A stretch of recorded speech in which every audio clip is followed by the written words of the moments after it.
हाम्रा अपेक्षा धेरै छन्। ती अपेक्षा अनुसार चाहिँ हामी अगाडि बढ्ने कुरामा चाहिँ समस्या छ। ठुल्ठुला विकास चाहिँ गर्ने हामीसँग पैसा हुँदैन नगरपालिकामा। सानातिना कुराहरू विकासहरू कृषि क्षेत्रको शिक्षा क्षेत्रका कुराहरूमा हामीले विकास गरेका छौँ। नागरिकमा अलिकति निराशाको छाइरहेको छ। त्यसले एउटा भ्याकुम, त्यसले एउटा रिक्तताको कारणले गर्दाखेरि फेरि अरू राजनीतिक दुर्घटना, राजनीतिक समस्याहरू आउने। र तपाईँ इतिहास हेर्नु पर्यो कि नेपाली कङ्ग्रेसले मात्रै यस्तो पार्टी हो जसले नेपालका सबै खालका सङ्कटहरूलाई एउटा राम्रो निष्कर्ष दिएको छ। अब उहाँले जे गतिविधि गरिराख्नु भएको छ त्यो चाहिँ अब झुटको खेती हो कि भन्ने शङ्का छ होइन। अब सहमति र सहभागितामा हामी पनि हातैमालो गर्न चाहन्छौँ। विद्रोही भूमिका होइन कि हरेक यसले बनाएको नगर सरकारले बनाएको बजेटहरूमा कानुन बनाउन 3 वर्षसम्म कानुन बनाउन नसकेको चाहिँ राज्यले अब कसरी यसको समाधान गर्ला भन्ने हामीलाई विश्वास छ। हामी जनताको बीचबाटै यो तल भुइँमै बसेर काम गरिरहेको कार्यकर्ता भएको हिसाबले हाम्रो अनुहारलाई यहाँका आम जनसमुदायले एउटा प्रिय सामाजिक कार्यकर्ताको रूपमा लिनुभएको छ।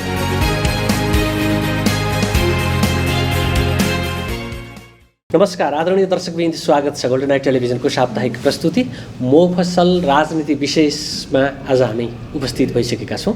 हामी गण्डकी प्रदेशका सबैजसो जिल्लाहरू र सबैजसो स्थानीय तहहरूमा पुग्ने त्यहाँभित्रका राजनीतिक गतिविधिहरू के कस्ता छन् र स्थानीय रूपमा राजनीतिक रूपमा कसरी काम भइरहेका छन्, राजनीतिलाई सबै नीतिहरूको मूल नीतिको रूपमा लिने गरिन्छ। यद्यपि हाम्रो देशमा कहीँ कतै बिग्रियो भत्कियो, कहीँ कतै अलिकति नहुनु ढङ्गले काम भयो भने त्यहाँ राजनीति भयो भन्ने गरिएको छ। राजनीतिको परिभाषा नै बिग्रेको भन्ने लाग्न थालेको छ। त्यस्तो नहोस्, राजनीति सङ्घलियोस्, त्यो मूलबाटै राम्रो ढङ्गले स्थानीय तहहरूसम्म आउने, स्थानीय तहका वडाहरूसम्म त्यो पुग्ने र राजनीति सेवा हो, सेवा मार्फत होइन इमान्दारिता मार्फत अगाडि बढेको देख्न भोग्न पाइयोस् हामी भन्ने गर्छौँ। आज हामी पोखरा महानगरपालिका वडा नम्बर 16मा छौँ। वडा नम्बर 16मा राजनीतिक दलहरूले के कसरी आफ्नो गतिविधिहरू अगाडि बढाइरहेका छन्, विकास निर्माणमा अथवा अन्य पूर्वाधार निर्माणमा राजनीतिक दलहरूले वडा स्तरमा नीति निर्माण गर्ने सन्दर्भमा के कस्तो सहकारी गरिरहेका छन् भन्ने सन्दर्भ पनि हामी कुराकानी गर्नेछौँ। यति बेला हामीसँग हुनुहुन्छ नेपाली कङ्ग्रेस पोखरा महानगरपालिका वडा नम्बर 16 इकाइ समितिका सभापति अमृत शर्मा। तपाईँलाई स्वागत छ। धन्यवाद। अब राष्ट्रिय राजनीतिले वडाको राजनीतिलाई कस्तो प्रभाव पार्दो रहेछ, यहीँबाट सुरु गरौँ। अब स्वाभाविक रूपमा राष्ट्रिय राजनीतिको प्रभाव स्थानीय तहमा हुन्छ नै। अब त्यसबाट कमै स्थानहरू अछुत छन् होला। त्यो क्रममा हामी पनि जोडिएका छैनौँ भन्न सक्दैनौँ।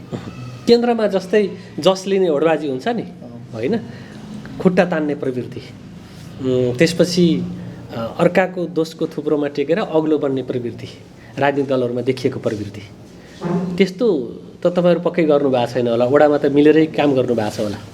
विशेष गरी राजनीतिलाई राजनीति मात्रै नभएर समाजसेवाको रूपमा लिनुपर्छ भन्ने हाम्रो बुझाइ छ। समग्र वडाको सवालमा हेर्नुपर्दा पनि जस्तो म सभापतिको रूपमा निर्वाचित भएको थोरै समय मात्र भएको छ। मैले सामाजिक कार्यक्रमहरूमा पनि भन्ने गर्छु, यसलाई चाहिँ हामी अलिकति राजनीतिभन्दा माथि हामी विशेष गरी अब हामीले वडाभित्र सीमित रहेर हाम्रो काम कारबाहीहरू अगाडि बढाउँछौँ। यसमा चाहिँ वडाको समग्र विकासमा हामी सबै तलको नेतृत्वहरू राजनीतिभन्दा अलिकति माथि उठेर स्थानीय विकास र यहाँको स्रोत साधनहरूलाई अधिकतम प्रयोग गरेर यो ठाउँलाई चाहिँ परिष्कृत गर्ने सवालमा, ठाउँको विकास गर्ने सवालमा एकजुट हुनुको विकल्प देखिँदैन।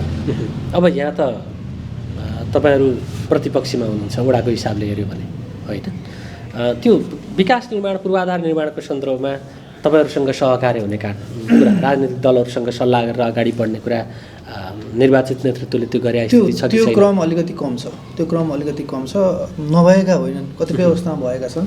तर यसलाई अझै बढी बढाउनु पर्ने, संयन्त्रहरू राजनीतिक संयन्त्रहरूको बैठकलाई अलिक बढी नै राख्नुपर्ने। अझै विशेष गरी मेरो त कुरा के छ भन्दा म र मेरो पार्टीको कुरा त 16 नम्बरको विकासको सवालमा यसको एउटा गुरु योजना बनाउनुपर्छ। समग्र 16को एउटा गुरु योजना तयार गर्ने र त्यो गुरु योजनाको एउटा छेउबाट काम गर्दै जानुपर्छ र त्यसलाई अन्त्यसम्म पुर्याउन बरु 2 वर्ष 5 वर्ष 10 वर्ष जति वर्ष लागोस्।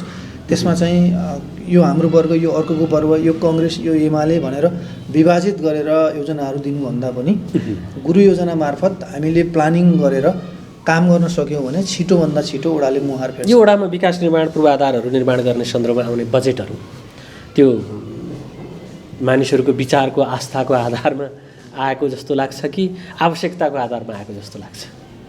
कतिपय आवश्यकताको आधारमा पनि हुन्छन्, कतिपय विचारको आधारमा पनि हुनसक्छ, त्यस्तो देखिएका छन्। तर हुनुपर्ने चाहिँ त्यो होइन। फेरि यो स्थानीय स्तरमा जनताहरू के हुने सानो सानो योजनाहरूमा पनि खुसी भइदिने एउटा परिपाटी हुँदो रहेछ कि साना योजनाहरू दिँदा होइन, मान्छेका साना आवश्यकताहरू छन्, ती आवश्यकताहरूलाई परिपूर्ति गर्न सकियो भने जनतामा चाहिँ खुसी, नागरिकको मुहारमा उज्यालो ल्याउनलाई ठुला कुरा गर्नुपर्ने अवस्था चाहिँ हुँदो रहेनछ। के छ यहाँको चाहिँ खास आवश्यकता के थियो? अहिलेको नेतृत्वले कसरी काम गर्छ? यसमा एउटा भौगोलिक हिसाबले हाम्रो वडा अलि अरू वडाहरूभन्दा भिन्न छ। जनसङ्ख्या पनि धेरै छ। अझै विशेष गरी उत्तरी भूभागमा चाहिँ विकास हुन सकेको छैन। अब अहिले पनि कतिपय ठाउँमा बाटोघाटोको सुविधा छैन, बाटाघाटाका समस्याहरू छन्, कतिपय ठाउँमा खानेपानीका समस्या छन्, विद्युतको समस्या छ। सबैभन्दा पहिलो कुरा भनेको घाँसपास कपास नै हो। यो कुराहरू जुटाउने सवाल पछि। विकासको पहिलो खुड्किलो भनेको यातायात, शिक्षा यिनै कुराहरू हुन्। त्यसमा पहुँच पुर्याउने सवालमा चाहिँ हामी अलिकति बढी नै जिम्मेवार रहनुपर्छ। सबै राजनीतिक दलहरू रहनुपर्छ र त्यसपछिका क्रममा अन्य चिजहरूलाई चाहिँ प्राथमिकता राख्न सकियो भने, जस्तो हामीसँग कतिपय कृषियोग्य जमिन पनि छ, कृषियोग्य जमिनलाई कसरी परिचालन गर्ने, त्यहाँबाट चाहिँ त्यसलाई व्यवसायीकरण कसरी गराउने, यहाँका जनताहरूलाई चाहिँ कृषिमा व्यवसायीकरण गर्न कसरी लगाउने, त्यहाँबाट अधिकतमभन्दा अधिकतम मुनाफाको लिने वातावरण कसरी सृजना गर्ने भन्ने सवालमा हामी अलिक पछाडि परेका छौँ। त्यसमा चाहिँ त्यो विषयमा तपाईँ राजनीतिक दलहरूका बिचमा छलफल हुने यो ढङ्गले जाउँ भन्ने हामीले योभन्दा अगाडि पनि केही प्रयास गरेका हौँ। म सभापति भएर निर्वाचित भएको धेरै समय भएको छैन। मैले चाहिँ त्यो राजनीतिक कल्चरमा त्यही त अब यो नेपाली कङ्ग्रेसको नाम लिइरहनु पर्दा 16 नम्बरमा अब हामीले भावी हाम्रा कार्यक्रमहरूमा चाहिँ अलिकति कृषि मैत्री कार्यक्रमहरू ल्याउने, कृषि सम्बन्धी जनचेतनाहरू गराउने होइन, राज्यबाट लिन सक्ने सुविधाहरू के हुन सक्छन्, के गरेर कसरी हामी व्यावसायिक कृषिमा चाहिँ अगाडि बढ्ने भन्ने सवालमा चाहिँ विभिन्न कार्यक्रमहरू पनि लिएर आउने हामी योजनामा छौँ। अलिकति त्यो अहिले प्रतिपक्षीको सरकार छ मतलब आफ्नो पार्टीभन्दा फरक पार्टीको सरकार छ, त्यसो हुँदाखेरि उसले काम चाहिँ नदेखाइदिए हुन्थ्यो भन्ने मानसिकता राख्छन् भन्छन् क्या राजनीतिज्ञहरू। होइन, त्यो राखिन्छ भने पनि त्यो गलत हो। त्यो राख्नु हुँदैन। अझै स्थानीय स्तरमा त झन् त्यो सोच राख्नु नै हुँदैन। अनि काम गर्न खोज्यो भने अलिकति अवरोध पैदा गरिदिने, होस्टेमा हैसे गरेर स्थानीय विकासमा जुट्नु हामी सबैको धर्म हुन्छ। त्यो यदि कसैले राख्छौँ भने त्यो गलत हुन्छ। त्यो राख्नु हुँदैन मेरो मान्यता। कङ्ग्रेसले त्यो गरेको छैन, गर्दैनौँ। म काङ्ग्रेसको नेतृत्वमा रहिरहँदाखेरि म यो कुरामा प्रतिबद्ध छु कि म स्थानीय विकासमा, चाहे त्यो जुनसुकै प्रगतिको विकास किन नहोस्, राजनीतिक आस्थाभन्दा माथि उठेर स्थानीय विकासका हकमा, जनताको सेवा गर्ने हकमा म र मेरो पार्टी प्रतिबद्ध रहने कुरामा म आफ्नो धारणा एकदम क्लियर गर्न चाहन्छु।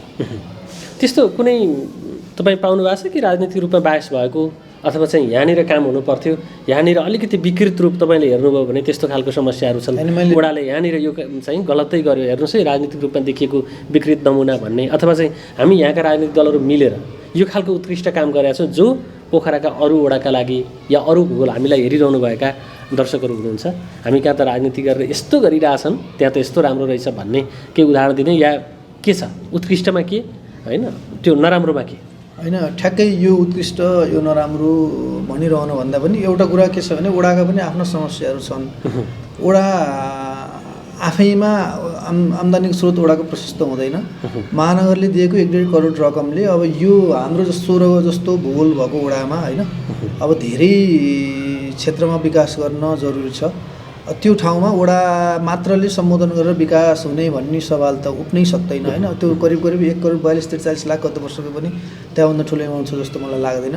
अब त्यो त 100 भन्दा माथि योजनाहरू गर्नु पऱ्यो भने एउटा योजनामा 1 लाख रुपियाँभन्दा दिन सक्ने अवस्थै छैन। सबैको चित्त बुझ्ने अवस्था त रहन सक्दैन। वडा चाहिँ जोसुकै भए पनि सबैको चित्त बुझाउन सक्ने भन्ने सवाल त हुँदैन। तर के हुन्छ भने वडाले दिएको योजनाहरू कुनैले ठ्याक्कै परियोजना सम्पन्न गरिहाल्ने अवस्था पनि नहुँदो रहेछ, किनभने एमाउन्ट सानो हुन्छ। भनेको वडा अध्यक्षका केही सीमितताहरू छन्, सीमित सीमामा टेकेर उहाँले राम्रै गर्नुभएको छ भन्ने होइन, नराम्रो गर्नुभएको छ नभनौँ भन्नु मिल्दैन होइन।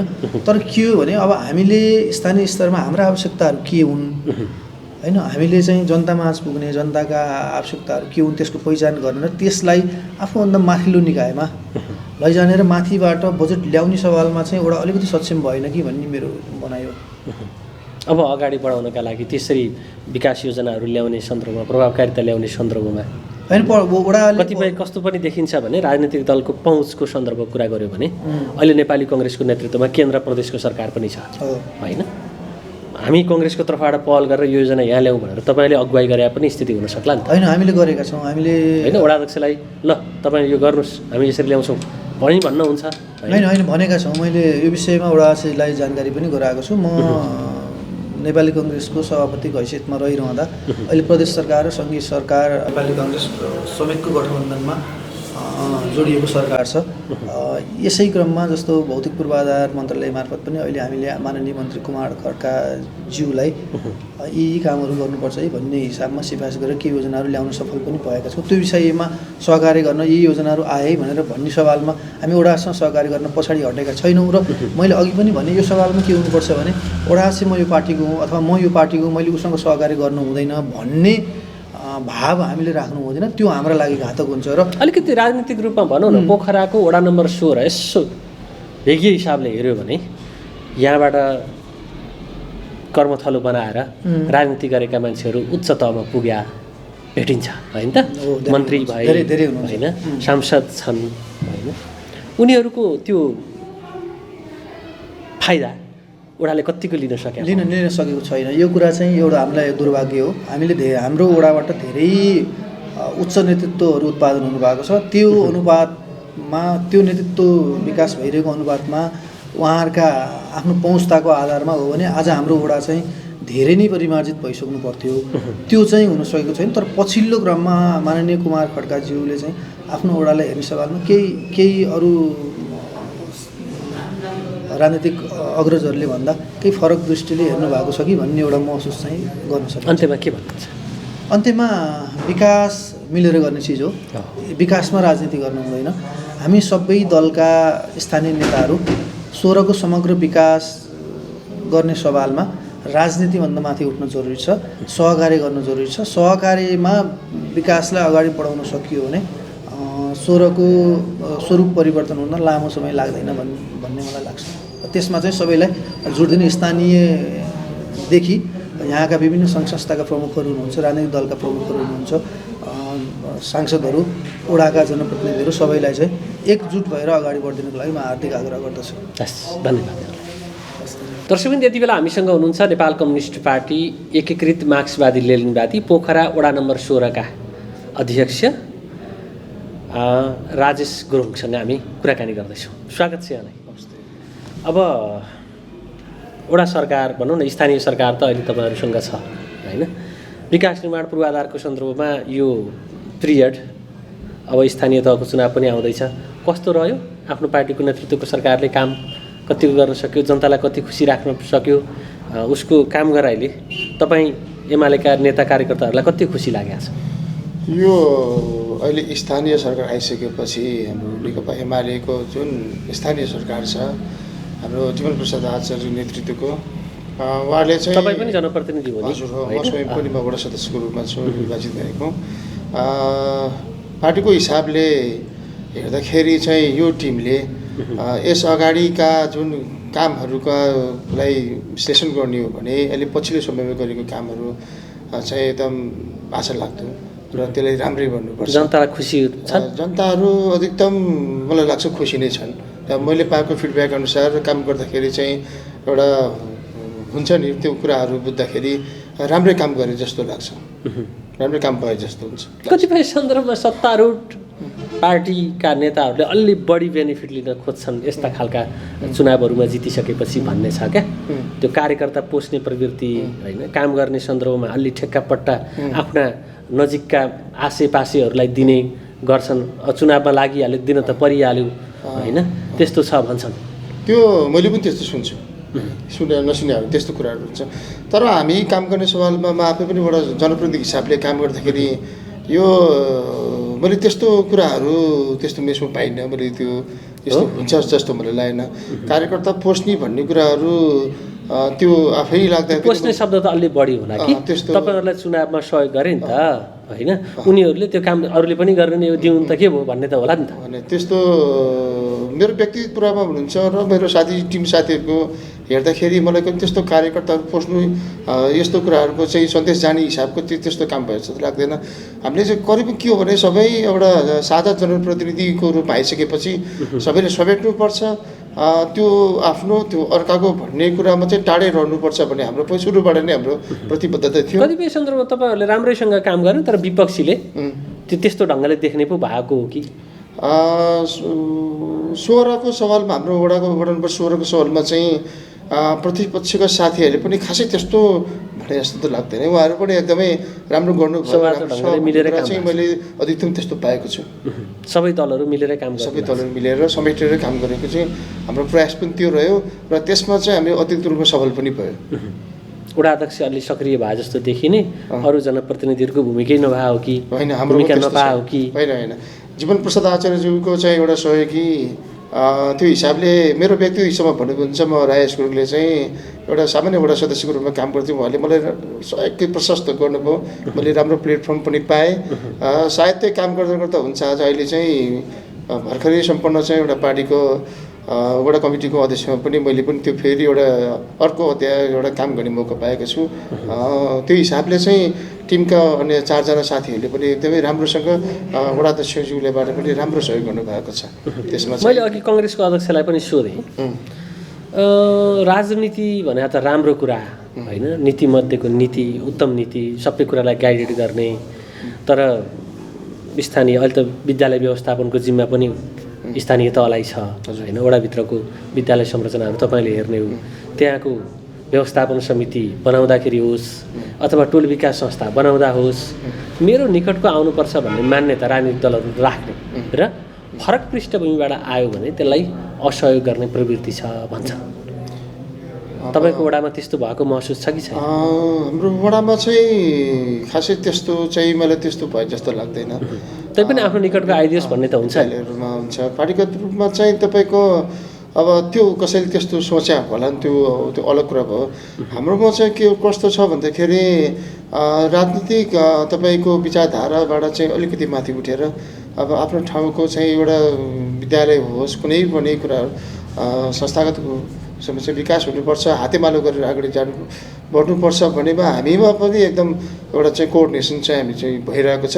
त्यो हुँदै आएको छ। त्यो हुँदाले चाहिँ आफ्नो मान्छे हुनुपर्छ, आफ्नो मान्छे भयो मात्रै यो चल्छ, यस्तो हुनुपर्छ, त्यसले पनि पुरा नितान्त राजनीतिक दृष्टिकोणले चाहिँ हेर्ने सोच्ने चाहिँ त्यो प्र्याक्टिस चाहिँ हाम्रोमा त्यति चाहिँ छैन।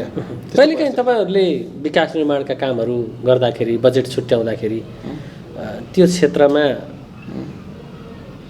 बजेट गयो, जसले त्यहाँ चाहिँ किन गयो भन्दा आस्थाका आधारमा गयो भन्ने खालको स्थिति अरू राजनीतिक दलहरूले औँल्याएको, अथवा तपाईँले राम्रो सोच्दा सोच्दै पनि उहाँहरूले त्यो खालको ब्लेम लगाएको त्यस्तो कुनै स्थिति रह्यो कि रहेन? मलाई मेरो व्यक्तिगत उसमा चाहिँ मलाई त्यस्तो किसिमको ब्लेमहरू चाहिँ त्यति सुनेको छैन, त्यस्तो आए जस्तो लाग्दैन कसैले पनि भनेको छ। हाम्रो यो 5औं वर्षमा अहिले हिँडिरहँदाखेरि हाम्रो वडा नम्बर 16को टिमले चाहिँ कस्तो काम गर्यो भन्दा मुख्य हामी सबैको साझा विकासको कामहरू मैले पहिले प्राथमिकता दियो। मुख्य सडकहरू क्यासिमपुलदेखिको तपाईँको सडकले चाहिँ त्यो लगभग मुस्किलले चाहिँ 2 लेनको सडकलाई हामीले चाहिँ लगभग 4 लेनसम्मको बनाउने यस्ता किसिमका जस्तो कामहरू, यो सडकलाई चाहिँ चक्ला गर्ने मुख्य विकासका कामहरू चाहिँ हामीले ध्यान दिएको थियौँ। अहिले मुख्य सडकहरू नाला बनाउने, स्ल्याब हान्ने कुरामा चाहिँ गरेको छौँ। यस्तो कुरामा जहाँसम्म लाग्छ त्यो राजनीतिक हिसाबले चाहिँ त्यो हाम्रो पार्टीका आस्था राख्नेहरू त्यहाँ बस्छन् र त्यो त्यहाँ मात्रै विकास गर्नुपर्छ भन्ने जस्तो त्यस्तो स्वभावले त्यो जाँदै गएन। भूगोलको हिसाबमा अलिकति सुगम र दुर्गम पनि छ तपाईँको वडामा एकदम। त्यो दुर्गमका नागरिकले नगरपालिकाको महसुस गर्नै नपाएको, अथवा महानगर हो नि त यो त होइन, त्यो महानगरको वडाको महसुस गर्न पाएनन् कि? तपाईँले भने जस्तो 4 लेनको झन्डै त्यो चाहिँ त तपाईँको वडा कार्यालयसम्म आयो होइन, ती जनताले त्यसको उपयोग गर्न पाए कि पाएनन् होइन? भनेको त्यो विकासमा सहभागिता हुने अवसर दूरदराज तपाईँको वडाको दूरदराज भने है मैले फेरि त्यहाँका जनताले महसुस नगर्ने पो स्थिति छ कि? अब स्वाभाविक रूपले चाहिँ पोखरा महानगरपालिकाको सबैभन्दा ठुलो वडा हाम्रो वडा नम्बर 16 साबिक हर्मला चाहिँ गाभिएपछि यो ठुलो वडा बन्न पुगेको। अब तपाईँले भने जस्तै अब ग्रामीण भेगहरू पनि अत्याधिक मात्रामा रहेको अर्मला हरिबाबुदी समेतको वडाहरू चाहिँ छ, तलपट्टि बजार क्षेत्र यो मिलेर बनेको यो ठुलो वडा, यसमा विकासको कुरामा चाहिँ हामीले चाहिँ त्यस्तै यस्तो यो वडामा चाहिँ कस्तो भयो भन्दाखेरि मुख्य बजार क्षेत्रमा पनि गर्नुपर्ने सडकदेखि पूर्वाधार कुरा पनि त्यस्तै रह्यो। ग्रामीण क्षेत्र अर्मला हरिबागसम्मको जुबिलिटी सडकहरू पनि त्यस्तै ट्र्याक खोल्नुपर्ने र त्यसलाई चाहिँ सडकको रूपमा चाहिँ त्यस्तै लानुपर्ने कुराहरू उस्तै रहेको र तैपनि हामीले चाहिँ माथि ग्रामीण भेगलाई पनि हामीले एकदम प्राथमिकता राखेर चाहिँ सँगसँगै चाहिँ त्यो सडक निर्माणहरू त्यहाँको नालाहरूको चाहिँ गरिरहेको छौँ। अर्मलाको चाहिँ तपाईँको केही भाग त पिच पनि भइसके, माथि अर्मला कोर्टसम्म चाहिँ एउटा बाटो त्यो ट्र्याक चाहिँ एउटा सुगम भइसकेको छ। यतापट्टि चाहिँ तपाईँको अमला बिसौलीदेखि हरिबाबुसम्म पनि त्यस्तै चाहिँ ट्र्याक खन्डेल चाहिँ अहिले तपाईँ बाटो बनाउने कामहरू पनि त्यस्तै भएको छ र भेगलाई चाहिँ सकभर चाहिँ एउटा ब्यालेन्स गर्दै चाहिँ हामीले चाहिँ अगाडि चाहिँ गरिरहेको छ र जहाँसम्म लाग्छ वडा नम्बर 16ले सम्पूर्ण भेगलाई सुगम र दुर्गमलाई पनि सँगसँगै चाहिँ एउटा प्लानिङमा चाहिँ लगिरहेको छ, काम चाहिँ भइरहेको छ। जनप्रतिनिधि भएर काम गरिरहँदाखेरि यो 4 वर्ष पार गरेर 5औं वर्ष अब निर्वाचन वर्ष भन्न थालेका छौँ होइन, त्यहाँसम्म आउँदाखेरि यो कुरा भइदिएको भए वडाको विकास अझ राम्रोसँग गर्न सकिन्थ्यो होइन, अथवा वडाध्यक्षले यसो गरिदिएको भए अझ राम्रो हुन्थ्यो कि होइन, अथवा हाम्रो टिम राम्रोसँग मिलेर जान पाएको भए यहाँनिर अझ यो गर्न सकिन्थ्यो कि भन्ने त्यस्तो केही रह्यो कि रह्यो? त्यो एकदम छ, त्यो छ। अब एउटा वडा सदस्यको हैसियतले मैले सोद्धाखेरि 5औं वर्ष लाग्दाखेरि गर्नुपर्ने कामहरू धेरै नै थियो, अझै यस्तो गर्न पाएको थियो भनेको त्यो मलाई छ अझै पनि। र हामीले एउटा सीमित अधिकार जुन हामीले दिएको हुन्छ त्यसले गर्दा पनि हामीले त्यो पेरिफेरीभित्र रहेर काम गर्नुपर्ने, त्यसलाई चाहिँ सम्पन्न गर्नुपर्ने यो धेरै कुराहरू यसलाई यसरी गर्न पाए हुन्थ्यो भन्ने यो धेरै योजनाहरूमा मलाई त्यस्तो लागिरहेको थियो। र वडाध्यक्षहरूको जुन अब महानगरपालिकामा कार्यपालिकामा उहाँहरूको एउटा अधिकार हुन्छ, हामी सामान्य वडा सदस्यहरूले चाहिँ आफूले यस्तो गर्न पाए हुन्थ्यो भन्ने कुरो चाहिँ हाम्रो खासै हुँदैन कि वडा अध्यक्षले यो एजेन्डालाई अलिकति वडामा लैदिए हुन्थ्यो, त्यो हामीले धेरै हुन्छ, त्यो अपेक्षा त हुन्छ नि। उहाँको त्यस्तै हुन्छ, फेरि त्यहाँ उहाँको स्वीकृति भने उहाँले पनि पेस गर्नुहुन्छ सबै कुरा, त्यसलाई चाहिँ एउटा प्रारूपता भएर चाहिँ फिनिसिङ गरेर आउँदैन। यसकारण समग्र हामीलाई हाम्रो टिमको के कुराहरू भइरहन्छ, हामीले यस्तो गर्न पाएको हुन्थ्यो भन्ने कुरा धेरै छ, त्यो अझै पनि छ। तैपनि काम गर्ने सवालमा जति गर्न सकियो त्यसमा चाहिँ एउटा सन्तोष मान्ने आधार चाहिँ छ। सन्तोष मान्ने आधार छ, तर सन्तुष्ट हुने आधार चाहिँ ठ्याक्कै छैन हो। सन्तुष्ट मानव जातिको एउटा नेचरले पनि त्यो त हुन्छ नै, त्यो योभन्दा अझ बढी गर्न पाएको त्यो चाहिँ स्वाभाविक रूपमा चाहिँ सन्तुष्ट हुने गरी गर्न पाएको भए के हुन्थ्यो होला? अब त्यो छ सन्तुष्ट हुने तपाईँको अब हाम्रो महानगरपालिका चाहिँ स्मार्ट सिटी भन्ने जुन एउटा मूल नारा थियो, हामी त्यो नारा समातेर जुन हामी चुनावमा होमिएको थियो, हामी यो ठाउँमा आइसक्यो। स्मार्ट सिटी हुनको लागि यो हुनुपर्ने थियो भन्ने कुराहरू धेरै कुराहरू त्यो कुराहरू चाहिँ गर्न नपाउँदाखेरि एक किसिमको चाहिँ त्यो हुन्छ। अब सीमित स्रोत साधन भने तपाईँको बजेटको कुराहरू आउँछ, जुन हामीले माग गरे जति त्यो हामीले त्यो पाउँदैनौँ, त्यो पाउन सकिरहेको अवस्था छैन। त्यो नहुँदाखेरि चाहिँ आफूले सोचेको कुराहरूमा चाहिँ सम्भव त्यसले चाहिँ पूर्णता दिन पाइरहेको छैन, जसले गर्दाखेरि चुकचुक लाग्ने स्थिति लाग्छ, अवश्य लाग्छ, त्यो लागिरहेछ। के भन्नुहुन्छ? समयको अन्त्यमा भर्खरै पार्टीबाट निर्वाचित भएर पनि आउनुभयो होइन, जनप्रतिनिधि पनि भए हिसाबले एकदमै। अब भर्खरै चाहिँ यो पार्टीले मलाई चाहिँ एउटा अध्यक्षको रूपमा चाहिँ वडा कमिटीमा चाहिँ एउटा प्रतिनिधित्व गरेर चाहिँ यो मलाई पठाएको छ। यसमा चाहिँ मेरो चाहिँ उद्देश्य के हुन्छ भने सबैको आफ्नो वडाभित्र पार्टीका जुन हाम्रो नीति सिद्धान्तहरू छन्, त्यसले अङ्गीकार गरेको जुन विकासको खाकाहरू छन्, गरेका प्रारूपहरू छन्, त्यसलाई चाहिँ समाजमा चाहिँ एउटा लागू गराउने हिसाबले अबको दिनमा जो एउटा फेरि जनप्रतिनिधि टिम आउँछन् उहाँहरूलाई चाहिँ वडामा यो हुनुपर्छ भन्ने हिसाबले चाहिँ समाजको विकासको लागि, सम्पूर्ण क्षेत्रको विकासको लागि चाहिँ अगाडि बढ्ने छु भन्ने चाहिँ मेरो त्यही एउटा सोच छ। त्यसो सबै समेटेर अगाडि बढ्ने। धन्यवाद। म्याक्सको म्याक्सिमम अफर। म्याक्स नेट टिभीमा 150 भन्दा बढी एचडी च्यानलहरू, हाई स्पिड इन्टरनेट 100 MBPS सम्मको सुविधा अब 7 प्रदेशमा। अबको कनेक्सन म्याक्स नेट सोल्युसन्स। जडानको लागि सम्पर्क गर्नुहोला म्याक्स डिजिटल टिभी।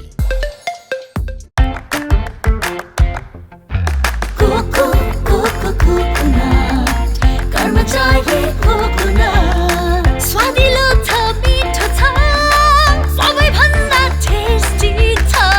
कर्मचारी Coco, the most delicious coconut biscuits. Coco, coco, coconut. Karmachari coconut. स्वादिलो छ, मिठो छ, सबैभन्दा टेस्टी छ। Karmachari Coco, the most delicious coconut biscuits. पोखराकै सबैभन्दा सस्तो राम्रो गुणस्तरीय सामानहरूका लागि सम्झनुहोस् बिग सेल सिद्धार्थ चोकमा बम्पर सेल चलिरहेको छ। कटन प्यान्ट, जिन्स प्यान्ट, कटराइज प्यान्ट, बक्सर प्यान्ट बम्पर सेलमा 950। छानी छानी क्याजुअल प्यान्टहरू, leather shoes, sports shoes bumper सेलमा मात्र 1200। क्याजुअल सर्टहरू, कटन सर्ट, चेक सर्टहरू छानी छानी मात्र 500 मा। नेपालकै सबैभन्दा सस्तो मूल्यमा होलसेल मूल्य ब्रान्डेड तथा नन ब्रान्डेड सामानहरूका लागि हामीलाई सम्झनुहोस् ramp brand, retro brand, black brand, 80 degree brand साथै नाइक, एडिडास, पुमा र रिबुक ब्रान्डको जुत्ता तथा लुगाहरू र स्पोर्ट वेयरका लागि हामीलाई सम्झनुहोस्। साथै ब्रान्डेड सामानहरूमा 25% डिस्काउन्ट। सबै ब्रान्डेड सामानहरू पाइनुका साथै होलसेल तथा खुद्रा बिक्री गरिन्छ। सम्पर्क बिग सेल सिद्धार्थ चोक, मोबाइल नम्बर 9814188804, 9826602262। सिद्धार्थ चोकमा सिद्धार्थ चोकदेखि बिन्दवासनी जाने मेन रोडमै सेकेन्ड होम।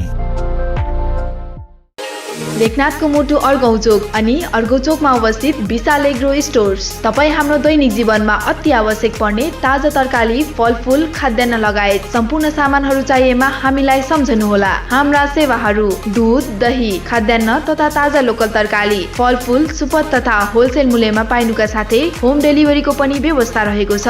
साथै सम्पूर्ण पार्टी प्यालेसको सहजतालाई मध्यनजर गर्दै सम्पूर्ण सामानहरू सुपथ मूल्यमा डेलिभरी गरिने जानकारी पनि गराउँदछौ। विशाल एग्रो स्टोर्स, पोखरा 27, लेखनाथ चोक, प्रोपाइटर विष्णु लामिछाने। सम्पर्क 98560 33822, 98560 81768 र 98058 66215। के तपाईँ नयाँ घर बनाउँदै हुनुहुन्छ? यदि हुनुहुन्छ भने ढुक्क भएर एडी ट्रेडर्सलाई सम्झिनुहोस्। हामी तपाईँलाई गुणस्तरीय सामान उपलब्ध गराउनेछौँ। हाम्रा सेवाहरू टोयलेट तथा बाथरुमका लागि आवश्यक सामानहरू जस्तै कमोड, धारा, बेसिन, पाइपहरू, घर बनाउँदा आवश्यक पर्ने सम्पूर्ण हार्डवेयरका सामानहरू पाइनुका साथै प्लम्बर पनि उपलब्ध गराइन्छ। सम्पर्क AD traders, Pokhara 10 Ram Bazar, Kalika Chowk. Phone number 061 432 551, 98 161 83 577, 98 460 35 282। Proprietor Hari Dulal. पोखराको मुटु सिर्जना चोकमा अत्याधुनिक पर्वत शर्मा अटो वर्कशप तथा कार वाशमा तपाईँ सबैलाई स्वागत गर्न चाहन्छौँ। हाम्रा सेवाहरू टायर रिपेयरिङ नयाँ तथा पुरानो उपलब्ध छ। बाइक तथा स्कुटर सर्भिसिङ, कार वाशका साथै रफिङ र पोलिसिङ पनि गरिन्छ। अनुभवी मिस्त्रीद्वारा सर्भिसिङ तथा सफाई गरिन्छ। मोबिल तथा पार्ट्सहरू सुपथ मूल्यमा पाइन्छ। सम्पर्क ठेगाना पर्वत शर्मा अटो वर्कशप तथा कार वाश, सिर्जना चोक, पोखरा। 40 साइकलको ठिक अगाडि। सम्पर्क नम्बर भुवनन्द बस्याल 9806 13506, मधुसूदन बस्याल 9806 70481, बालकृष्ण बस्याल 9851 81437। कृपया एक पटक सेवा गर्ने मौका दिनुहोस्।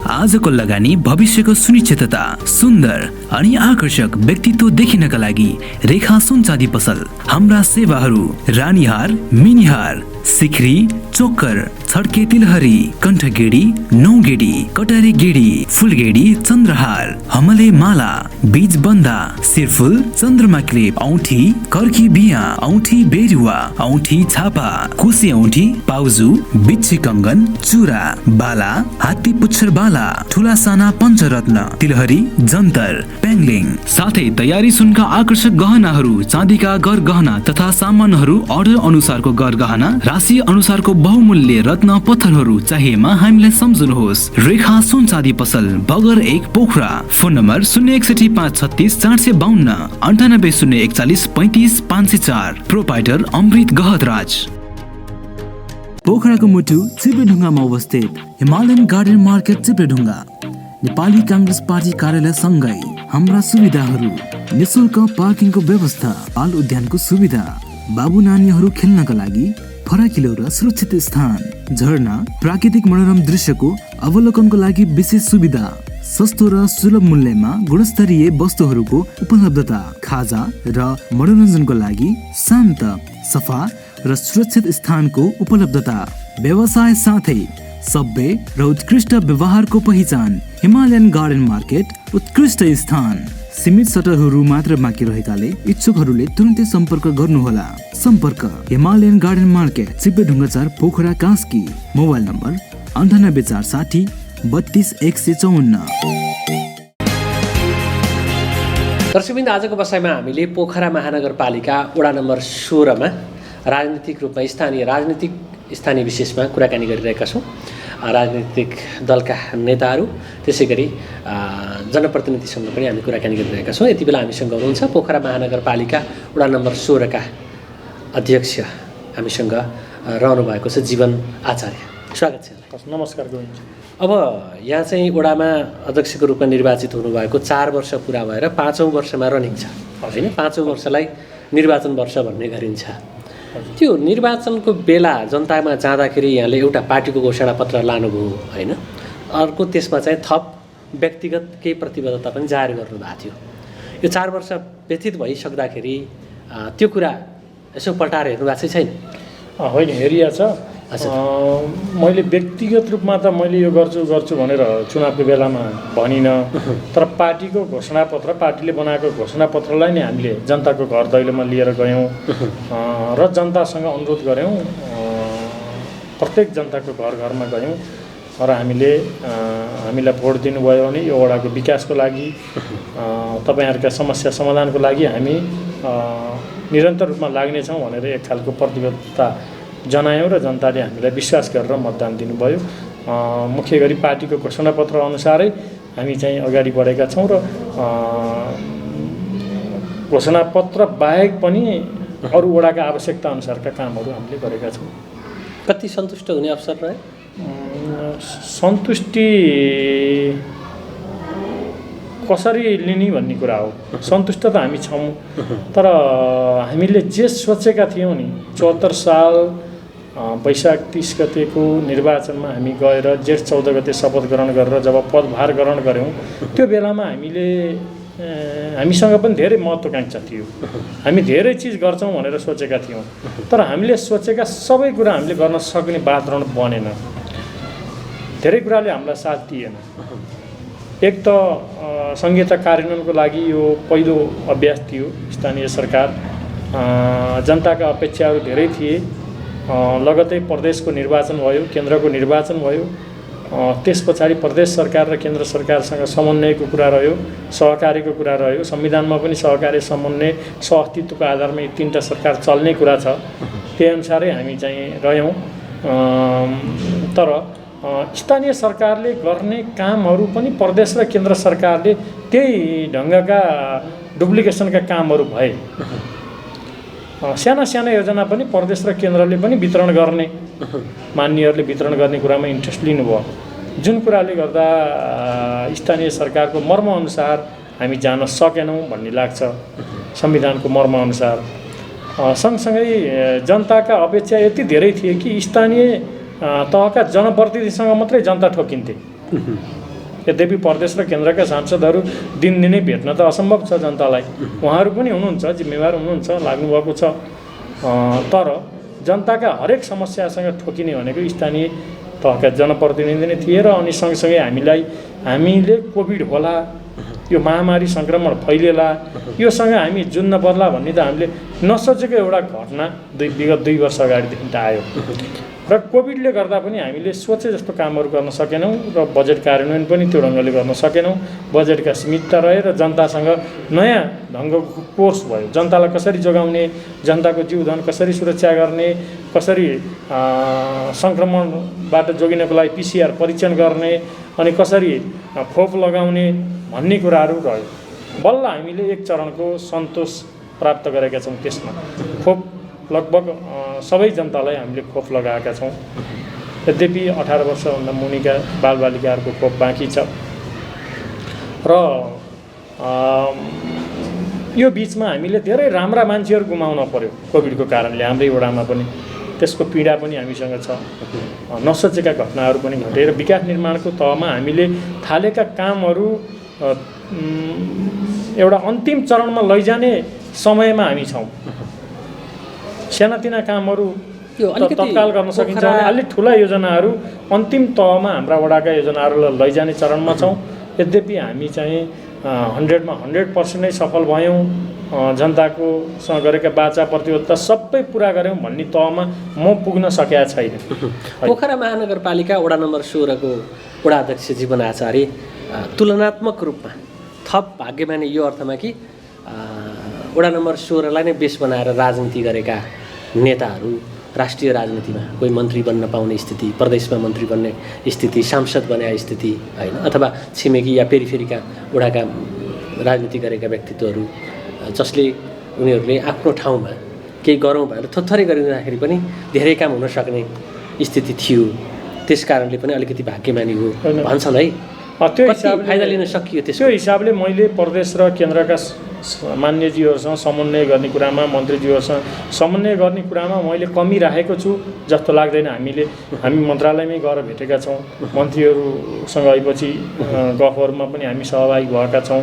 त्यो हिसाबले हामीले कम बजेट ल्याउँ म भन्दिनँ। प्रदेश र केन्द्रबाट अघिल्लो सरकार हुँदा पनि हामीले राम्रै बजेट ल्याएका हौँ र अहिलेको सरकारसँग पनि हामी सबै मन्त्रीहरूसँग गएर एउटा संस्कृति निर्माण गरेका छौँ। मन्त्रालयमै गएर सबै मन्त्रीहरूलाई बधाई दिएका छौँ हामी जनप्रतिनिधिको टिम गएर। एउटा नयाँ संस्कारको हामीले थालनी गरेका हौँ।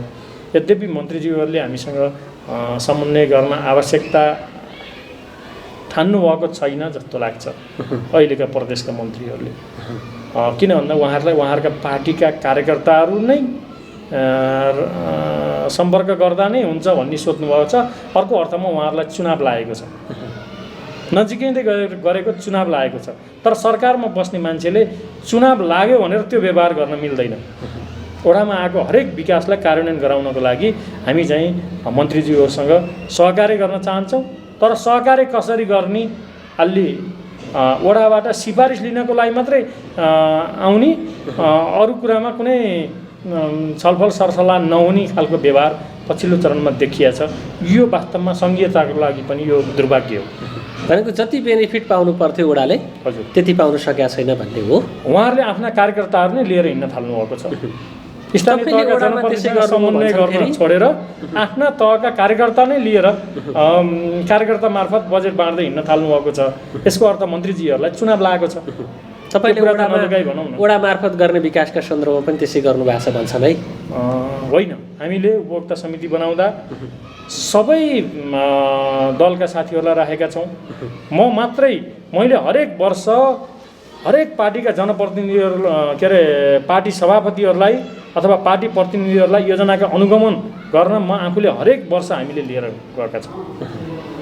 अनि तल उपभोक्ता समिति बन्दा पनि त्यो टोलमा त्यो ठाउँमा तलबाट जो बनेर आउँदा पनि हामीले त्यसमा कुनै गरेनौँ र हामी यो 4 वर्ष कुनै द्वन्द्वमा गएनौँ वडामा। किन भन्दा हामी त सबैका साझा मान्छे हौँ नि। हामी हिजो एउटा दलबाट निर्वाचित भए तापनि व्यवहार त हामीले साझा गर्नु पऱ्यो नि। वडाको विकासको लागि त सबैसँग मिलेर जानु पऱ्यो नि। हामीले त्यो भरपुर रूपमा देखाएका छौँ र अबको 4-5 महिना पनि हामी हाम्रो त्यो साझापनलाई शपथ खाँदा हामीले गरेको प्रतिबद्धतालाई हामी बिर्सने छैनौँ। हामी तटस्थ भूमिकामै रहनेछौँ कुर्सीमा बसिन्जेल। पोखरा महानगरको वडा नम्बर 16 भूगोलको हिसाबले पनि केही आकारमा ठुलो होइन। त्यसपछि सुविधाको पहुँचको सन्दर्भको दृष्टिकोणले पनि अलिकति विविधता भएको वडा हो होइन। यहाँ चाहिँ अलि दुर्गम पनि छ र पोखराको ठ्याक्कै कोर सिटी जस्तै फेरि जहाँ वडा कार्यालय छ यसको पेरिफेरी हेऱ्यो भनेदेखि त्यस्तो खालको सुविधा सम्पन्न पनि छ भन्न मिल्ने ठाउँ पनि छ होइन। त्यो जुन खालको भौगोलिक अवस्थितिका कारणले अलिकति जुन खालको दुविधा छ नि अथवा भनौँ न विकास निर्माणमा अलिकति कठिनाइ छ नि, त्यो दुर्गम भनिएको ठाउँमा त्यहाँका नागरिकले महानगरीको महसुस गर्ने अवस्था अथवा तपाईँकै वडाको सुगम स्थलको सुविधाको केही प्रतिशत भए पनि हामीले त पाएका छौँ भनेर सन्तुष्टि लिने अवस्था छ कि छैन? सन्तुष्टि हामीले दुर्गमका जनतालाई पनि महानगरको अनुभूति दिलाएका छौँ, वडाको अनुभूति दिलाएका छौँ। यद्यपि तपाईँले भने जस्तो 3 तहको जमिन भएको हाम्रो वडा हो।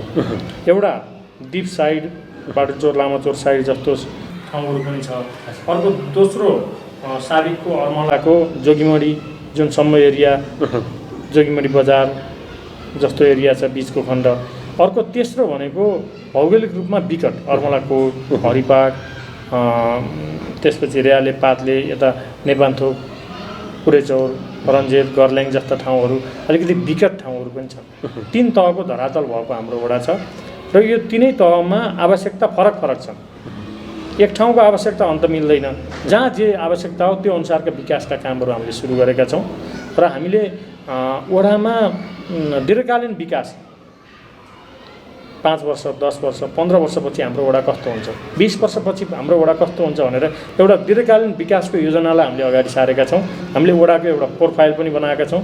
त्यो प्रोफाइलमा यी सबै कुरा प्रष्टसँग लेखेका छौँ र मुख्य गरी हाम्रो वडाको सडक सञ्जाललाई हामीले एउटा स्तरीय सडक महानगरको स्तरीय सडक बनाउने अभियानमा हामी छौँ।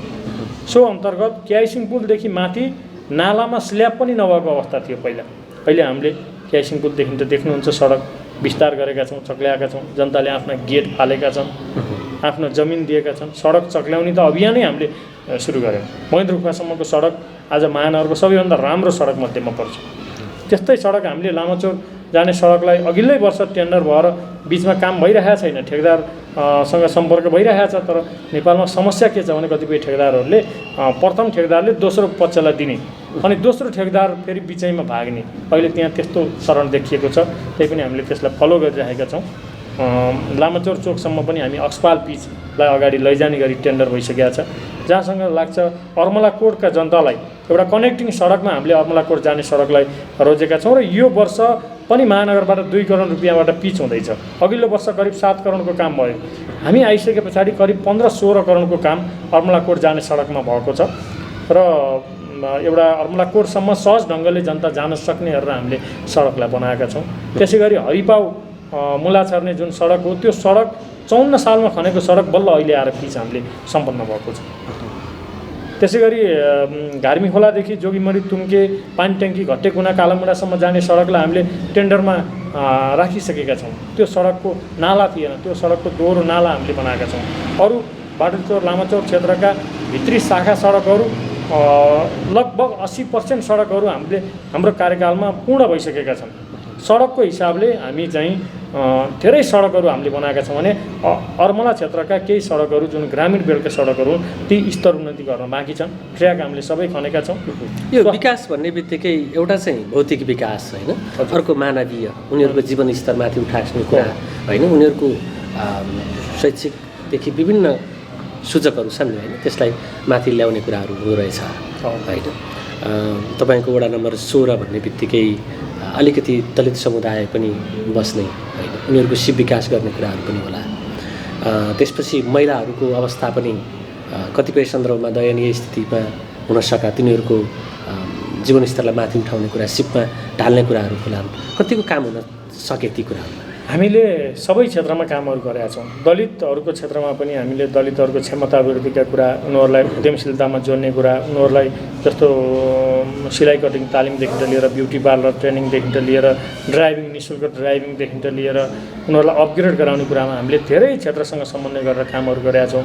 पञ्चे बाजाहरूको संरक्षणको कुरा, आरनहरूको संरक्षणको कुरा, निःशुल्क आरन वितरण, पञ्चे बाजा वितरणदेखि लिएर हामीले धेरै कुराहरू हामी यो 4 वर्षको बिचमा दलितको क्षेत्रमा हामीले काम गरेका छौँ र विशेष गरी त्यो क्षेत्रका अलिकति विपन्न व्यक्तित्वहरू, अलिकति शिक्षामा तल परेका व्यक्तित्वहरूको नेतृत्व विकास र क्षमता अभिवृद्धिको लागि पनि हामीले धेरै कामहरू गरेका छौँ।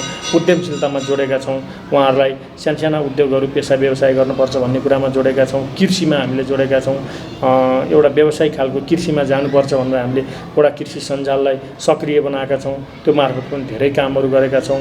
अरू महिलाहरूको क्षेत्रमा पनि महिलाहरूलाई उद्यमशील बनाउने कुरामा हामीले जोड दिएका छौँ। आमा समूहलाई मार्फत धेरै गतिविधिहरू हामीले गरेका छौँ। हामी एक दिने अभिमुखीकरण तालिम टोटल्ली छोडेर हामीले उद्यमशीलतातर्फ हामी अगाडि बढेका छौँ। उनीहरूको नेतृत्व विकासतर्फ हामी अगाडि बढेका छौँ। यसरी बालबालिकाको क्षेत्रमा पनि हामीले वडा बाल मञ्च गठन गरेर होइन वर्षैपछि बजेटहरू राखेर त्यो क्षेत्रमा काम गरेका छौँ। अपाङ्गको क्षेत्रमा पनि प्रत्येक वर्ष बजेट छुट्याएर हामीले कामहरू गरेका छौँ। ज्येष्ठ नागरिकको क्षेत्रमा पनि हामीले कामहरू गरेका छौँ। ज्येष्ठ नागरिक दिवा सेवा केन्द्र हाम्रै वडामा हामीले बनाउँदैछौँ, श्रवण कुमार दिवा सेवा केन्द्र। यसरी धेरै क्षेत्रमा हामीले कामहरू गरेका छौँ र मानवीय विकास सबैभन्दा प्रमुख कुरा हो। स्वास्थ्यको क्षेत्रमा भन्नुहुन्छ भने हाम्रो वडामा मातृ शिशु मृत्यु अस्पताललाई 100 बेडको अस्पताल बनाउने गरी हामीले अगाडि बढेका छौँ। त्यहाँ कोभिडको बिरामीहरू समेत राख्ने गरेर अस्ति हामीले अगाडि बढायौँ, अस्ति कोभिडको महामारीको बेलामा। त्यसै गरी अर्मला प्राथमिक स्वास्थ्य केन्द्रलाई स्तरोन्नति गरेर त्यो बिल्डिङबाट हामीले थप सुविधाहरू दिएका छौँ। यो सङ्क्रमण दर घटाउनको लागि हाम्रो वडामा चालेका कदमहरूप्रति वडावासीहरू निकै सन्तुष्ट हुनुहुन्छ। कोभिडको बेलामा हामीले धेरै खटेका छौँ, धेरै गतिविधि गरेका छौँ। यहाँका क्लबहरू, आमा समूह ठ्याक्कै भन्दाखेरि अब चाहिँ तपाईँ निर्वाचन वर्षमा प्रवेश गरिरहँदाखेरि संस्थापन जनप्रतिनिधि हो नि त तपाईँहरू होइन, स्थानीय तहको जुन राज्यको पुनर्संरचना पछिको होइन संस्थापक जनप्रतिनिधि हो। संस्थापक जनप्रतिनिधि भएको हिसाबले हामीले निर्माण गरेका पूर्वाधार, हामीले थालेको विकासको थालनी होइन अथवा हामीले गरेको काम, यो कामलाई पछिको पुस्तासम्मले हामीलाई सम्झिन्छ है, आउने जनप्रतिनिधिले यो कुराहरू सम्झिन्छ भन्ने 1, 2, 3 के हो? पहिलो कुरा सडक सञ्जाललाई हामीले दीर्घकालीन रूपमा जोड्यौँ, कनेक्टिङ सडकहरूलाई अवधारणालाई लग्यौँ। स्वास्थ्यको क्षेत्रमा हामीले महत्त्वपूर्ण कामहरू गऱ्यौँ। त्यसपछि शिक्षाको क्षेत्रमा हरेक स्कुलहरू, हाम्रोमा भएका माध्यमिक विद्यालयहरू, हरेक विद्यालयहरूलाई हामीले चाहिँ सुविधा सम्पन्न बनाएका छौँ। प्राधिकरण कार्यालय मार्फत बजेट ल्याएर बिन्दवासिनी माविकै कुरा गर्दा 32 कोठा नयाँ बनाएका छौँ। इन्द्रराज्य माविमा शौचालय सहितको गेटहरू बनाएका छौँ। अरू अन्नपूर्ण माविमा पनि हामीले चाहिँ पर्खाल गेट 8 कोठाहरू बनाएका छौँ, शौचालय बनाएका छौँ। शान्ति माविमा 8 कोठे बिल्डिङ शौचालय बनाएका छौँ। खानेपानीको कुरा लगाएका छौँ। अन्नपूर्ण ज्ञान जनता माविमा हामीले 4 कोठे बिल्डिङ र शौचालय बनाएका छौँ। ज्ञान ज्योति माविमा खानेपानी लगाएका छौँ।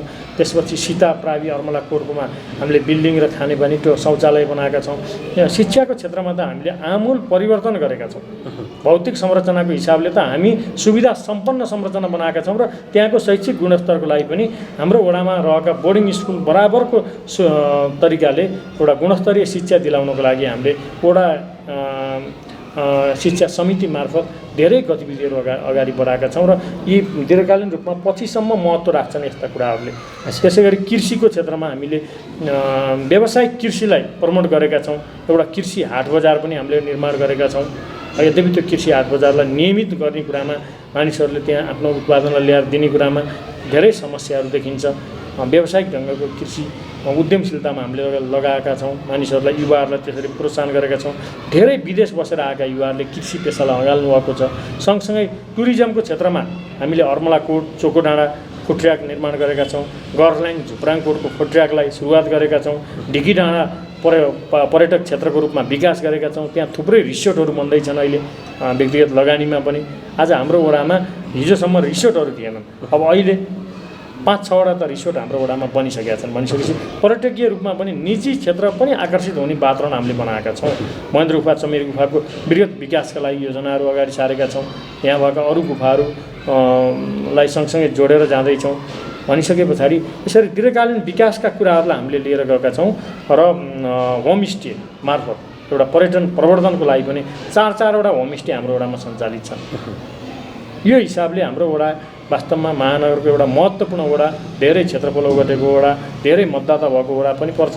सँगसँगै विकासको हिसाबले पनि हामीले यो 4 वर्षको बिचमा महानगरमा गनिन सक्ने वडाहरूको रूपमा हाम्रो वडालाई लगेका छौँ। 4-5वटा वडाहरूभित्र हाम्रो 16 नम्बर वडा पनि पर्छ भन्ने मलाई लाग्छ। जीवन आचार्य महानगरपालिकाभित्र अवसर प्राप्त गर्ने एउटा वडाध्यक्ष पनि हो भन्छन्। त्यो बस पार्क निर्माणको सन्दर्भमा निर्माण भएको समितिको सन्दर्भ होस् होइन, महानगरको फोहोर मैला व्यवस्थापनका लागि स्थान छनौटको सन्दर्भमा होस् या अन्य सन्दर्भमा पनि होस् होइन, त्यसको प्राप्त जिम्मेवारीलाई कतिको प्रभाव पार्न सकियो जसले गर्दा भोलि महानगरकै नेतृत्व हासिल गर्नतर्फ जीवन आचार्य वडा नम्बर 16 को वडाध्यक्ष काबिल भएर अगाडि बढिरहेको सङ्केत दिन सकोस्। ठिक कुरा उठाउनु भयो तपाईँले। म महानगरमा एकचोटि पूर्वाधार विकास समितिको सभापति भएँ, एकचोटि शिक्षा समितिको सभापति भएँ, दुईचोटि म विकास समितिहरूको सभापति भएँ भने मलाई दुईवटा जिम्मेवारी प्राप्त भएको थियो। एउटा बस पार्क निर्माणको लागि सहजीकरण गर्नको लागि विशेष गरी त्यहाँ रहेका सुकुम्बासीहरूलाई कसरी व्यवस्थापन गर्ने भन्ने तरिकाले एउटा टिम बनेको थियो। त्यो टिममा पनि रहेर मैले काम गरेँ। हामी 4-5 वटा मिटिङहरू पनि बस्यौँ। त्यसलाई हामीले पूर्णता किन दिन सकेनौँ भन्ने कुरा छ। त्यो दिन नसक्नको एउटा कारण के हो भने भूमि समस्या समाधान आयोग निर्माण भयो। भूमि समस्या समाधान आयोग निर्माण भइसकेपछि उसले सबैलाई लाल पूर्जा बाँड्ने भनेर फर्महरू वितरण भए, मानिसहरूले फर्म भरे, सबै सुकुम्बासीहरूको पहिचान भयो, उनीहरूले जग्गा पाउँदै थिए। बिचमा सरकार परिवर्तन भयो, जग्गाको कुरा रोकियो, नयाँ समस्या समाधान आयोग बन्दैछ। अनि यो कुराले गर्दा हाम्रो त्यो कामलाई अलिकति प्रभावित गर्यो। बस पार्क बनाउनको लागि त्यहाँ भएको सुकुम्बासीहरू को करिब 200 जति सुकुम्बासीको व्यवस्थापन नगरिकन बस पार्क व्यवस्थित बन्न सक्दैन। सुकुम्बासीहरूलाई त्यहाँ राखेर नै बस पार्क निर्माण गरेर त अर्थ छैन। त्यो 200 सुकुम्बासीलाई करिब 200 सुकुम्बासीलाई व्यवस्थापन गर्नको लागि त उहाँहरूलाई जग्गाको अल्टरनेटिभ व्यवस्थाहरू गर्न पर्यो। अल्टरनेटिभ व्यवस्था सरकारले नै लालपुर्जा भएको जग्गा दिन्छु भनिसके पछाडि अनि हामीले हाम्रो कार्यदल त्यो आयोग बनेबाट नै हामी त्यति सक्रियतापूर्वक काम गर्न सकेनौँ। र बस पार्क बनाउन सबै दलहरूले चाहेका छन् तर आइस ब्रेक गराउन सकिया छैन। समस्या यो हो। र जहाँसम्म फोहोर मैलाको कुरा तपाईँले ल्याउनु भयो, फोहोर मैला व्यवस्थापन गर्ने कुरा महानगरको पहिलो बैठकमै आएको विषय हो। विशेष गरी हाम्रो 13 को अध्यक्षज्यूले त्यो पहिलो बैठकमै बोल्नुभएको ल्यान्डफिल साइट नयाँ आवश्यक पर्छ है भनेर। अनि हामीहरूले पनि त्यो कुरालाई उठाएका हौँ। र आज 4 वर्ष बितिसक्दा पनि हामीले नयाँ ल्यान्डफिल साइटको गठन गर्न सकेका छैनौँ। अहिले पनि 54 सालको मेयर कृष्ण थापा, तत्कालीन कृष्ण थापाले आफूले कालोमसो खाएर भए पनि निर्माण गरेको ल्यान्डफिल साइटमै महानगरको फोहोरलाई व्यवस्थापन हामीले गरेका छौँ। जुन ल्यान्डफिल साइट तत्काल विस्थापित गर्नुपर्नेछ किनकि त्यो 20 वर्षलाई चल्न सक्दैन। 20 वर्षलाई भनेर बनाएको ल्यान्डफिल साइट आज 24-25 वर्ष हुँदा त्यहीँ छ। र अब एयरपोर्ट वैशाखबाट एयरपोर्ट नयाँ सञ्चालन हुँदा त त्यो ल्यान्डफिल साइट बन्द नगरी त जहाज उड्न सक्दैनन्। यो भइसकेपछि त पोखरालाई त नयाँ ल्यान्डफिल साइटको त आवश्यकता देखियो। अबको ल्यान्डफिल साइट फोहोर चुहाउँदै गाडीमा फोहोर राखेर सबै फोहोर लिएर जाने ल्यान्डफिल साइट पनि होइन। अबको ल्यान्डफिल साइट भनेको त कुहिने फोहोरहरू घरमै कुहाउने, नकुहिने फोहोरहरू मात्रै प्लास्टिक बोतलहरू अरू सिसाहरू मात्रै लिएर गएर त्यसलाई उद्योगको रूपमा विकास गराउने युरोपियन मोडलका ल्यान्डफिल साइटहरू सेग्रिगेसन एरियाहरू निर्माण गर्ने कुरा हो। एउटा उद्योगको रूपमा विकास गराउने ल्यान्डफिलहरू अब बनाउन आवश्यक छ। त्यसको लागि विज्ञ टोली महानगरले खटाउन आवश्यक छ। प्राविधिक टोलीले वातावरणीय प्रभाव मूल्याङ्कन रिपोर्टहरू पेश गर्न आवश्यक छ। अनि जहाँ बनाउने हो त्यहाँका जनतासँग त्यहाँका समस्या के हुन् त्यसलाई सम्बोधन गरेर अगाडि लैजान आवश्यक छ। अब यो बिचमा मेरो संयोजकतामा एउटा कार्यदल बनेको थियो। मेयर साहब बिरामी हुनुभन्दा अगाडि असारको 18 गते हामीलाई एउटा प्राप्त भएको थियो पत्र। अनि त्यो 18 गते प्राप्त भएको पत्र अनुसार हामीले कामहरू गऱ्यौँ। मेयर साहब असारको 32 गते राति बिहान साउन 1 गते बिरामी हुनुभयो। बिरामी भइसके पछाडि अब ल्यान्डफिल साइटको लागि जग्गा खोजबिन समिति भनेर एउटा समिति बनाएको थियो। त्यो समितिले हामीले विभिन्न ठाउँमा हेऱ्यौँ। हेरिसके पछाडि 4 वटा ठाउँलाई हामीले चाहिँ विशेष गरी अगाडि बढाएका छौँ प्राथमिकताका आधारमा। एउटा पोखरा 16 र 20 को सिमानामा रहेको पसमार्याङ पोस्रो भन्ने जग्गा। दोस्रो चाहिँ पुँडीटार वडा नम्बर 33 मा रहेको। तेस्रो रङ्गेठाँटी वडा नम्बर 33 मै रहेको। चौथो चाहिँ वडा नम्बर 13 मा रहेको ढाडबेसी भन्ने जग्गा। यी 4 वटा जग्गाहरूलाई हामीले चाहिँ अगाडि बढाएर तिनको प्राथमिकता नम्बरका आधारमा यो आधारमा त्यहाँ ल्यान्डफिल बनाउने हो भने त्यहाँका जनताका यी मागहरू समाधान गरेर अगाडि जानुपर्छ भनेर हामीले भनेका छौँ। जहाँसम्म लाग्छ 16 र 20 को सिमानामा पर्ने ठाउँमा गर्ने हो भने त्यसको वातावरणीय प्रभाव मूल्याङ्कन रिपोर्ट पेश गर्न पर्यो विज्ञ टोलीले। अनि त्यहाँका जनताहरूले खानेपानीको जुन समस्या छ त्यो समस्या दीर्घकालीन रूपमा हल गर्ने एउटा वातावरण बनाउनु पर्यो। त्यो हल गर्नको लागि हामी जङ्गलको कालिएको जङ्गल यत्रो ठुलो जङ्गल छ, यति धेरै पानीका स्रोत मुहानहरू छन्। ती जङ्गलहरूबाट दीर्घकालीन रूपमा भलामका जनताहरूलाई पिउने पानीको व्यवस्था हामीले गराउन सक्नु पर्यो। त्यसपछि गएर त्यहाँका जनताहरूका अरू मागहरू छन्, बाटोको सडकको कुरा होला, वातावरणीय रूपमा त्यो ठाउँमा ल्यान्डफिल बनाउँदा भोलि त्यसले पार्ने प्रभावका कुराहरू होलान्। त्यो सुनिश्चितता गरेर मात्रै महानगरपालिका त्यहाँ जानु पर्यो। हामीले त 4 ठाउँका विकल्प राखेर प्रतिवेदन दिएका छौँ, यहीँ गर्नुपर्छ भनेर त हामीले भनेका छैनौँ नि। त्यो भएको भएर यसमा अलिकति गलत तरिकाले अपव्याख्या गर्न भन्दा पनि महानगरले गर्नुपर्ने काममध्येको यो काम हो। 5 वर्षमा जनप्रतिनिधिले के काम गर्यो भन्दाखेरि आफ्नो वडाका बाटाघाटा मात्रै बनायौँ, भित्री गल्ली ढलन मात्रै गऱ्यौँ भनेर त सुख पाइँदैन होला नि। सिङ्गो महानगरपालिकाको तर्फबाट हेर्दा त बस पार्क बनाउने कुरा महत्त्वपूर्ण होला, ल्यान्डफिल साइट नयाँ बनाउने कुरा महत्त्वपूर्ण होला, होइन, पार्किङ इन्डोर खालको व्यवस्थित पार्किङ बनाउने कुरा महत्त्वपूर्ण होला, ठुलो पार्कहरू बनाउने कुरा महत्त्वपूर्ण होला। महानगरपालिकाका गौरवका योजनाहरू हुन् नि त। यो योजनाहरूलाई हामीले अगाडि लैजाने कि नलैजाने, अथवा हामी सबै सम्पूर्ण टिमै हामीलाई 3-4 वटा पत्र प्राप्त भइसकेका छ पर्यटन कार्यालयबाट, अनि हामी चाहिँ 3-4 वटा पत्र प्राप्त हुँदा पनि नयाँ ल्यान्डफिल साइट खोज्न सक्दैनौँ भने त हामी सबै असक्षम भएर निस्कने हो। त्यो कारणले पनि हामी चाहिँ उचित जग्गा खोजेर ल्यान्डफिल साइटको एउटा व्यवस्थापन गर्नुपर्ने ठाउँमा हामी पुगेका छौँ। यसमा हामी सबै मिल्नुपर्छ। ठिक छ, तपाईँले देख्नुभयो कोभिडको बेलामा मरेको सब ल र गाड्नको लागि त मान्छे हानाहान र पिटापिट भएको समाज होइन हाम्रो। अनि 32 नम्बर वडामा लगेर त्यत्रो व्यवस्थापन गरेर त्यहाँको 32 नम्बर वडालाई म धन्यवाद दिन चाहन्छु। कोभिडका सबहरू गाड्नको लागि, मानिस मर्दा फेरि गाड्नको लागि जमिन प्राप्त गराउन समस्या भएको ठाउँ हौँ नि हामी। पोखरामा नि त्यो समस्या आयो नि, तपाईँहरूले कति धेरै सहयोग गर्नुभयो। आखिरीमा 32मा त्यहाँ मेयर साहबले धेरै प्रयत्न गर्नुभयो, त्यहाँको वडा अध्यक्षलाई पनि म धन्यवाद दिन चाहन्छु। र त्यहाँ अहिले हामीले महानगरले एउटा पार्क बनाउने गरी यो वर्ष बजेट छुट्याएको छ, स्मृति पार्क। यसरी चाहिँ हामी अगाडि बढेका छौँ। ठिक छ, समयको अन्त्यमा जनताले तपाईँलाई मतदान गरे, 4 वर्षको समय तपाईँले उहाँहरूको सेवा गर्ने अवसर प्राप्त गर्नुभयो, अब निर्वाचन हुँदैछ होइन, त्यो अगाडिको समय सम्झेर र तपाईँको कामलाई सम्झेर र कतिपय कामहरू गर्न नसकेको पनि होला होइन, के भन्नुहुन्छ अन्त्यमा? विकास निर्माण भनेको एउटा निरन्तर प्रक्रिया हो। यो 1 वर्षमा, 2 वर्षमा, 5 वर्षमा टुङ्गिने कुरा होइन, यो निरन्तरको अविच्छिन्न प्रक्रिया हो। र हामीले दीर्घकालीन विकासको अवधारणा अन्तर्गत सुरु गऱ्यौँ कि गरेनौँ भन्ने कुरा हो। हामीले बाटो पिचहरू बनाउँदा विदेशमा 10 वर्ष 15 वर्ष खप्ने पिच हुन्छ, हाम्रोमा अर्कै वर्ष 2 वर्ष नहुँदै उक्किने पिच बनाएर त अर्थ भएन।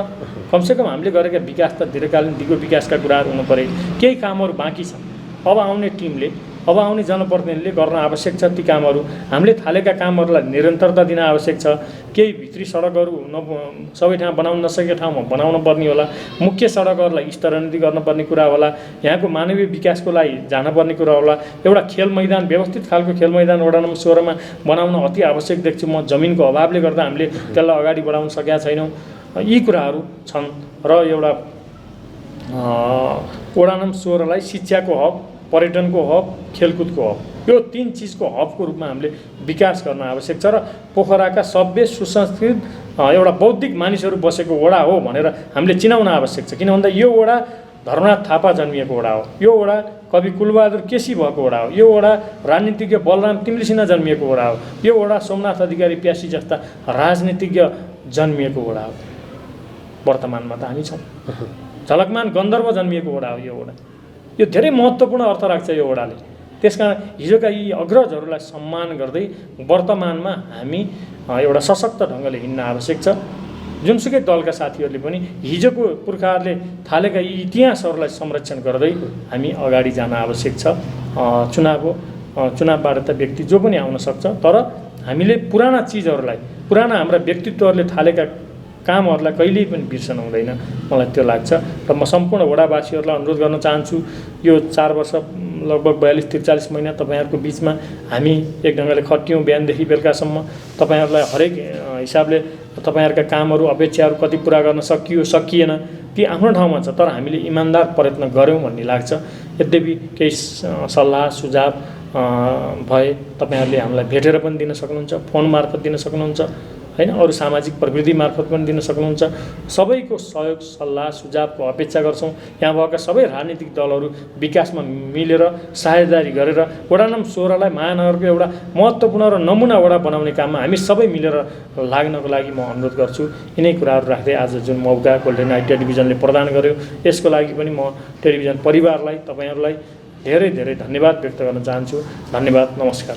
धन्यवाद। दर्शकवृन्द, आजको बसाइमा हामीले पोखरा महानगरपालिका वडा नम्बर 16मा यहाँका राजनीतिक दलका नेताहरूसँग मोफसलमा राजनीतिक विशेष कार्यक्रम सम्पन्न गऱ्यौँ। तपाईँले हेरिसक्नु भएको छ। तिनजेलसम्म हामी सबैलाई हेरिदिनु भयो। तपाईँ सबैप्रति विशेष आभार प्रकट गर्छु र यो संयोजनका लागि पोखरा महानगरपालिका वडा नम्बर 16का अध्यक्ष जीवन आचार्यलाई पनि धन्यवाद दिन चाहन्छु र हाम्रो सम्पूर्ण युनिटका साथ मलाई पनि आज्ञा दिनुहोस्।